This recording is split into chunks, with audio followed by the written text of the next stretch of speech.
Selamat pagi saudara-saudara. Sebelum kita memulai membaca Alkitab, mari kita berdoa. Terima kasih Bapak, kami bersyukur pagi ini bisa bangun dengan tubuh yang sehat tanpa kurang apapun. Sebelum kami melakukan aktivitas hari ini, kami rindu untuk membaca Alkitab Tuhan, untuk melandasi hidup kami dengan kebenaran-Mu. Oleh sebab itu kami semakin hari semakin berkenan di hadapan-Mu Tuhan. Urapilah setiap kami Tuhan, di dalam nama Tuhan Yesus. Haleluya. Amin. Tentang hak budak Ibrani. Inilah peraturan-peraturan yang harus kau bawa ke depan mereka. Apabila engkau membeli seorang budak Ibrani, maka haruslah ia bekerja padamu 6 tahun lamanya. Tetapi pada tahun yang ke-7 ia diizinkan keluar sebagai orang merdeka dengan tidak membayar tebusan apa-apa. Jika ia datang seorang diri saja, maka keluar pun ia seorang diri. Jika ia mempunyai istri, maka istrinya itu diizinkan keluar bersama-sama dengan dia. Jika tuannya memberikan kepadanya seorang istri dan perempuan itu melahirkan anak laki-laki, lelaki atau perempuan, maka perempuan itu dengan anak-anaknya tetap menjadi kepunyaan tuannya, dan budak laki-laki itu harus keluar seorang diri. Tetapi jika budak itu dengan sungguh-sungguh berkata, "Aku cinta kepada tuanku, kepada istriku, dan kepada anak-anakku. Aku tidak mau keluar sebagai orang merdeka," maka haruslah tuannya itu membawanya menghadap Allah, lalu membawanya ke pintu atau ke tiang pintu, dan tuannya itu menusuk telinganya dengan penusuk, dan budak itu bekerja pada tuannya untuk seumur hidup. Apabila ada seorang menjual anaknya yang perempuan sebagai budak, maka perempuan itu tidak boleh keluar seperti cara budak-budak lelaki keluar. Jika perempuan itu tidak disukai tuannya yang telah menyediakannya bagi dirinya sendiri, maka haruslah tuannya itu mengizinkan ia ditebus. Tuannya itu tidak berhak untuk menjualnya kepada bangsa asing karena ia memungkiri janjinya kepada perempuan itu. Jika tuannya itu menyediakannya bagi anaknya laki-laki, maka haruslah tuannya itu memperlakukannya seperti anak perempuan berhak diperlakukan. Jika tuannya itu mengambil perempuan lain, ia tidak boleh mengurangi makanan perempuan itu, pakaiannya, dan persetubuhan dengan dia. Jika tuannya itu tidak melakukan ketiga hal itu kepadanya, maka perempuan itu harus diizinkan keluar dengan tidak membayar uang tebusan apa-apa. Peraturan tentang jaminan nyawa sesama manusia. Siapa yang memukul seseorang sehingga mati, pastilah ia dihukum mati. Tetapi jika pembunuhan itu tidak disengaja, melainkan tangannya ditentukan Allah melakukan itu, maka aku akan menunjukkan bagimu suatu tempat kemana ia dapat lari. Tetapi apabila seseorang berlaku angkara terhadap sesamanya hingga ia membunuhnya dengan tipu daya, maka engkau harus mengambil orang itu dari mesbahku supaya ia mati dibunuh. Siapa yang memukul ayahnya atau ibunya, pastilah ia dihukum mati. Siapa yang menculik seorang manusia, baik ia telah menjualnya, baik orang itu masih terdapat padanya, ia pasti dihukum mati. Siapa yang mengutuki ayahnya atau ibunya, ia pasti dihukum mati.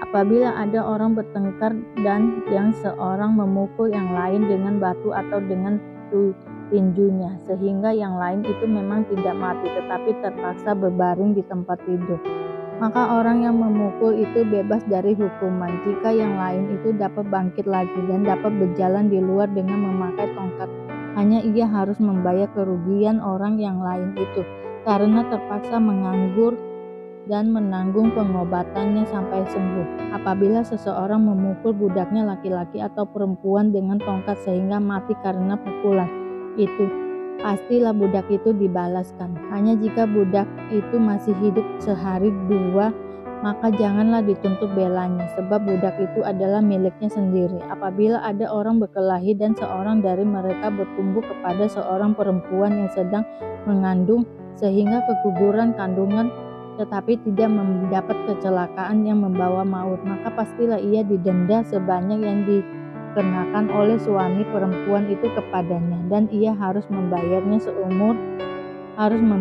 menurut putusan hakim. Tetapi jika perempuan itu mendapat kecelakaan yang membawa maut, maka engkau harus memberi bukan nyawa ganti nyawa, mata ganti mata, gigi ganti gigi, tangan ganti tangan, kaki ganti kaki, lecur ganti lecur, luka ganti luka, bengkak ganti bengkak. Apabila seseorang memukul mata budaknya laki-laki atau mata budaknya perempuan yang merusakkannya, maka ia harus melepaskan budak itu sebagai orang merdeka pengganti kerusakan matanya itu.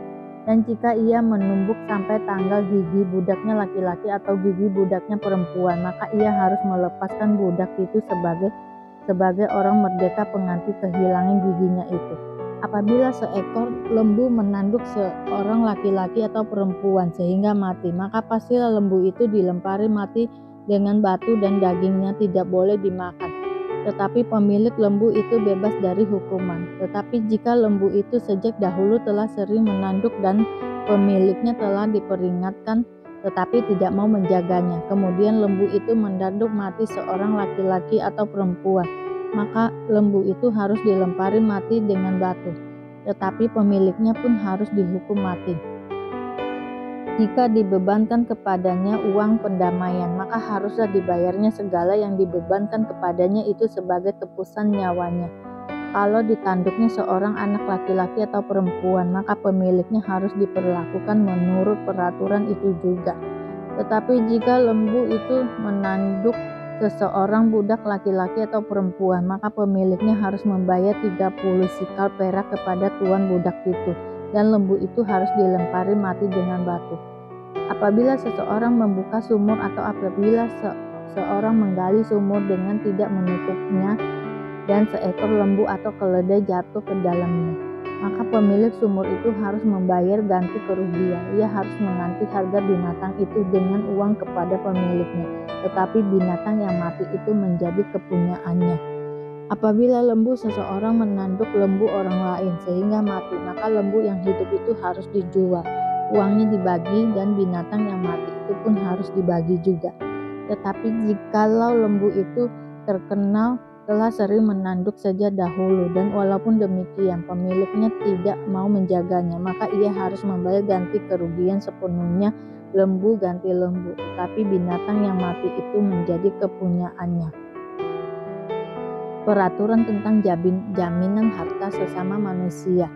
Apabila seseorang mencuri seekor lembu atau seekor domba dan membantainya atau menjualnya, maka ia harus membayar gantinya, yakni 5 ekor lembu ganti lembu itu dan 4 ekor domba ganti domba itu. Jika seorang pencuri kedapatan waktu membongkar dan ia dipukul orang sehingga mati, maka si pemukul tidak berhutang darah. Tetapi jika pembunuh itu terjadi setelah matahari terbit, maka ia berhutang darah. Pencuri itu harus membayar ganti kerugian sepenuhnya. Jika ia orang yang tak punya, ia harus jual ganti apa yang dicurinya itu.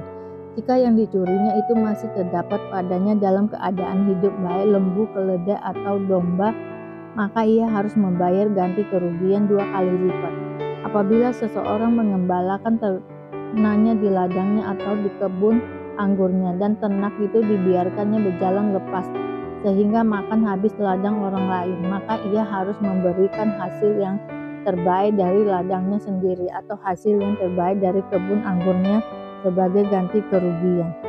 Apabila ada api dinyalakan dan api itu menjilat semua duri, tetapi tumpukan gandum atau gandum yang belum dituai atau seluruh ladang itu ikut juga dimakan api, maka orang yang menyebabkan kebakaran itu harus membayar ganti kerugian sepenuhnya. Apabila seseorang menitipkan kepada temannya uang atau barang dan itu dicuri dari rumah orang itu, maka jika pencuri itu terdapat, ia harus membayar ganti kerugian 2 kali lipat. Jika pencuri itu tidak terdapat, maka tuan rumah harus pergi menghadap Allah untuk bersumpah bahwa ia tidak mengulurkan tangannya mengambil harta kepunyaan temannya dalam tiap-tiap perkara pertengkaran harta, baik tentang seekor lembu, tentang seekor keledai, tentang seekor domba, tentang sehelai pakaian, baik tentang barang apapun yang kehilangan. Kalau seorang mengatakan inilah kepunyaanku, maka perkara kedua orang itu harus dibawa ke hadapan Allah. Siapa yang dipersalahkan oleh Allah haruslah membayar kepada temannya ganti kerugian 2 kali lipat. Apabila seseorang menitipkan kepada temannya seekor keledai atau lembu atau seekor domba atau binatang apapun dan binatang itu mati atau patah kakinya atau dihalau orang dengan kekerasan dengan tidak ada orang yang melihatnya, maka sumpah di hadapan Tuhan harus menentukan di antara kedua orang itu. Apakah ia tidak mengulurkan tangannya mengambil harta kepunyaan temannya, dan pemilik harus menerima sumpah itu, dan yang lain itu tidak usah membayar ganti kerugian. Tetapi jika binatang itu benar-benar dicuri orang daripadanya, maka ia harus membayar ganti kerugian kepada pemiliknya. Jika binatang itu benar-benar diterkam oleh binatang buas, maka ia harus membawanya sebagai bukti, tidak usah ia membayar ganti binatang yang diterkam itu. Apabila seseorang meminjam seekor binatang dari temannya, dan binatang itu patah kakinya atau mati ketika pemiliknya tidak ada di situ, maka ia harus membayar ganti kerugian sepenuhnya. Tetapi jika pemiliknya ada di situ, maka tidak usahlah ia membayar ganti kerugian. Jika binatang itu disewa, maka kerugian itu telah termasuk dalam sewa. Apabila seseorang membujuk seorang anak perawan yang belum bertunangan dan tidur dengan dia, maka haruslah ia mengambilnya menjadi istrinya dengan membayar mas kawin. Jika ayah perempuan itu sungguh-sungguh menolak memberikannya kepadanya, maka ia harus juga membayar perak itu sepenuhnya sebanyak mas kawin anak perawan. Peraturan tentang dosa yang keji. Seorang ahli sihir perempuan, janganlah engkau biarkan hidup siapapun yang tidur dengan seekor binatang, pastilah ia dihukum mati. Siapa yang mempersembahkan korban kepada Allah kecuali kepada Tuhan sendiri, haruslah ia ditumpas. Peraturan tentang orang-orang yang tidak mampu. Janganlah kau tindas atau kau tekan seorang orang asing, sebab kamu pun dahulu adalah orang asing di tanah Mesir. Seseorang janda atau anak yatim janganlah kamu tindas.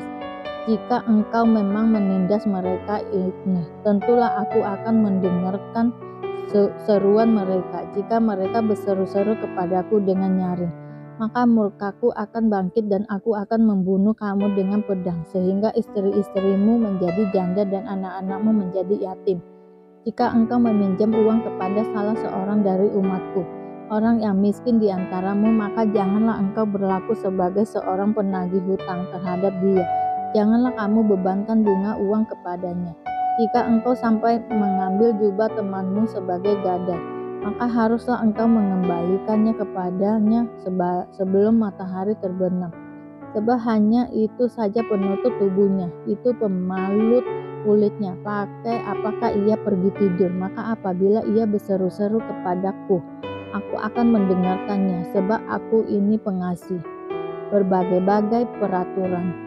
Janganlah engkau mengutuki Allah dan janganlah engkau menyumpahi seorang pemuka di tengah-tengah bangsamu. Janganlah lalai mempersembahkan hasil gandummu dan hasil anggurmu yang sulung dari anak-anakmu lelaki, haruslah kau persembahkan kepadaku. Demikian juga harus kau perbuat dengan lembu sapimu dan dengan kambing dombamu. 7 hari lamanya anak-anak binatang itu harus tinggal pada induknya. Tetapi pada hari yang ke-8 haruslah kau persembahkan binatang-binatang itu kepadaku. Haruslah kamu menjadi orang-orang kudus bagiku. Daging terenak yang diterkam di padang oleh binatang buas, janganlah kamu makan, tetapi haruslah kamu lemparkan kepada anjing. Yesus disalibkan. Kemudian sedadu-sedadu wali negeri membawa Yesus ke gedung pengadilan, lalu memanggil seluruh pasukan berkumpul sekeliling Yesus. Mereka menanggalkan pakaiannya dan mengenakan jubah ungu kepadanya. Mereka menganyam sebuah mahkota duri dan menaruhnya di atas kepalanya, lalu memberikan dia sebatang bulu di tangan kanannya. Kemudian mereka berlutut di hadapannya dan mengolok-olokkan dia. Katanya, "Salam, hai Raja orang Yahudi." Mereka meludahinya dan mengambil bulu itu dan memukulnya ke kepalanya. Sesudah mengolok-olokkan dia, mereka menanggalkan jubah itu daripadanya. dan mengenakan pula pakaiannya kepadanya. Kemudian mereka membawa dia keluar untuk disalibkan. Ketika mereka berjalan keluar kota, mereka berjumpa dengan seorang dari Kirene yang bernama Simon. Orang itu mereka paksa untuk memikul salib Yesus. Maka sampailah mereka di suatu tempat yang bernama Golgota, artinya tempat tengkorak. Lalu mereka memberi dia minum anggur bercampur empedu. Setelah ia mengecapnya, ia tidak mau meminumnya. Sesudah menyalibkan dia, mereka membagi-bagi pakaiannya dengan membuang undi. Lalu mereka duduk di situ menjaga dia, dan di atas kepalanya terpasang tulisan yang menyebut alasan mengapa ia dihukum. Inilah Yesus Raja Yahudi. Bersama dengan dia disalibkan dua orang penyamun, seorang di sebelah kanan dan seorang di sebelah kirinya. Orang-orang yang lewat di sana menghujat dia dan sambil menggelengkan kepala. Mereka berkata, "Hai engkau yang mau merubahkan bait suci dan mau membangunnya kembali dalam 3 hari. Selamatkanlah dirimu jika engkau anak Allah. Turunlah dari salib itu." Demikian juga imam-imam kepala bersama-sama ahli-ahli Taurat dan tua-tua mengolok-olokkan dia, dan mereka berkata, "Orang lain ia selamatkan, tetapi dirinya sendiri tidak dapat dia selamatkan. Dia Raja Israel. Baiklah ia turun dari salib itu, dan kami akan percaya kepadanya. Ia menaruh harapannya pada Allah. Baiklah Allah menyelamatkan dia, jikalau Allah berkenan kepadanya, karena ia telah berkata, 'Aku adalah anak Allah.'" Bahkan penyamun-penyamun yang disalibkan bersama-sama dengan dia mencelanya demikian juga. Yesus mati. Mulai dari jam 12, kegelapan meliputi seluruh daerah itu sampai jam 3. Kira-kira jam 3 berserulah Yesus dengan suara nyaring, "Eli, Eli, lama sabachthani." Artinya, "Allahku, Allahku, mengapa engkau meninggalkan aku?" Mendengar itu, beberapa orang yang berdiri di situ berkata, "Ia memanggil Elia." Dan segeralah datang seorang dari mereka. Ia mengambil bunga karang, mencelupkannya ke dalam anggur asam, lalu mencucukkannya pada sebatang bulu dan memberi Yesus minum. Tetapi orang-orang lain berkata, "Jangan. Baiklah kita lihat, apakah Elia datang untuk menyelamatkan dia." Yesus berseru pula dengan suara nyaring, lalu menyerahkan nyawanya. Terima kasih Tuhan Yesus atas berkat-Mu, atas berkat-Mu Tuhan, sehingga kami dapat membaca Alkitab. Mari kita doa Bapa kami. Bapa kami yang ada di surga, dikuduskanlah nama-Mu, datanglah kerajaan-Mu, jadilah kehendak-Mu di bumi seperti di surga. Berikanlah kami pada hari ini makanan kami yang secukupnya, dan ampunilah kami akan kesalahan kami seperti kami juga mengampuni orang yang bersalah kepada kami. Dan janganlah membawa kami ke dalam pencobaan, tetapi lepaskanlah kami daripada yang jahat, karena Engkaulah yang punya kerajaan dan kuasa dan kemuliaan sampai selama-lamanya. Terima kasih Bapa, kami selalu bersyukur atas apapun Tuhan berikan hidup kami. Engkau tidak pernah meninggalkan kami ya Bapa. Hidup kami akan senantiasa berkecukupan di dalam-Mu. Di dalam nama Tuhan Yesus, kami berdoa dan mengucap syukur. Amin, amin. Tuhan Yesus memberkati.